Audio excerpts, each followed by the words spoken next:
cadre du maillage écologique, donc de mettre en place des aménagements favorables à la biodiversité au jardin, aujourd'hui je vais vous parler des prés fleuris. Alors, c'est quoi un pré fleuri? Donc c'est juste une zone où on installe des fleurs de chez nous. Il n'est pas tout à fait indispensable de le faire. Observez votre jardin, peut-être que juste en le laissant spontanément la fleur pousser chez vous, vous verrez qu'il y a déjà une belle diversité de fleurs.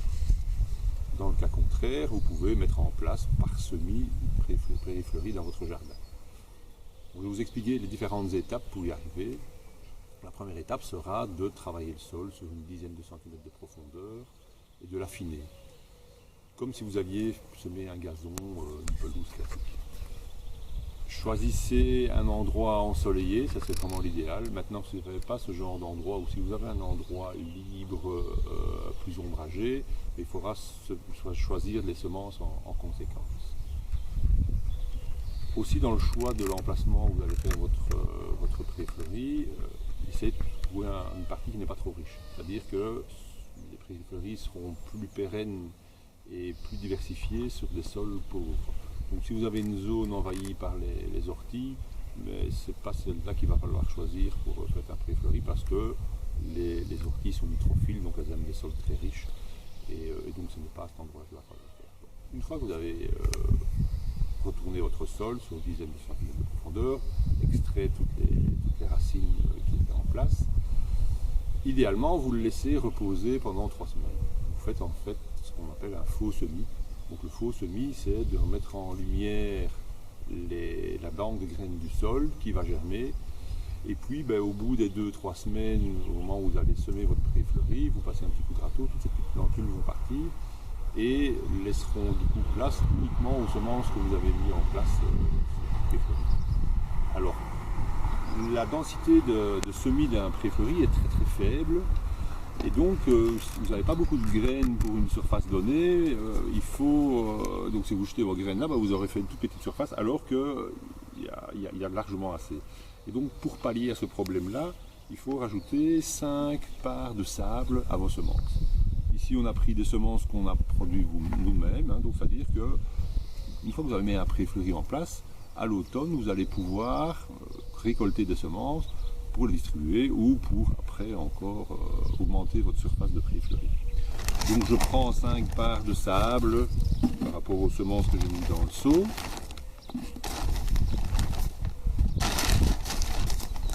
Il ne faut pas être super précis, c'est pas très important. Et donc vous mélangez de manière très homogène. Et vous verrez que donc vous obtiendrez évidemment un volume beaucoup plus important que vous semez après à la volée, tout simplement.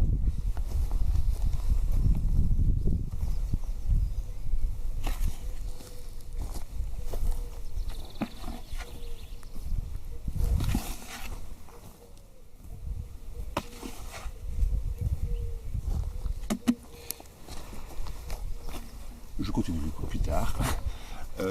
Mais donc, le moment choisi pour le semis est important aussi. Donc, dans les périodes dans l'année, c'est d'avril à mi-mai et ensuite de septembre à octobre. Les semences sont en place, il va falloir les plomber, c'est-à-dire tasser le sol pour avoir un contact intime de la graine avec la terre. Alors là, plusieurs méthodes peuvent être utilisées, soit passer un rouleau sur le sol, comme pour un gazon, soit arroser, soit attendre un moment propice de semis juste avant une pluie. Ceci dit, en plus, il faudrait essayer de maintenir, quand c'est possible, évidemment, une certaine humidité la première semaine sur votre semis pour avoir une germination aussi abondante que possible. Voilà. Pour ce qui est de la mise en place, vous savez presque tout autant que moi. Maintenant, la prochaine séquence, vous allez voir une prairie en place depuis 1 an et je vais parler de l'entretien pour assurer la pérennité de votre pré fleuri. Alors ici, vous pouvez découvrir une prairie qui est dans sa 2e année. Donc là on a déjà la présence des plantes biannuelles et vivaces. Certains coquelicots sont aussi présents. Alors pour assurer une pérennité à votre prairie, il va falloir la faucher 1 ou 2 fois par an. Une fois en tout cas fin octobre. Vous laissez la fauche sur le sol pendant 2 semaines environ, et puis vous l'exportez. Parce que si vous la laissez en place, vous allez enrichir votre sol et diminuer la diversité de fleurs. Si vous le voulez le faucher 2 fois, la première fois se fera en juin, fin du mois de juin.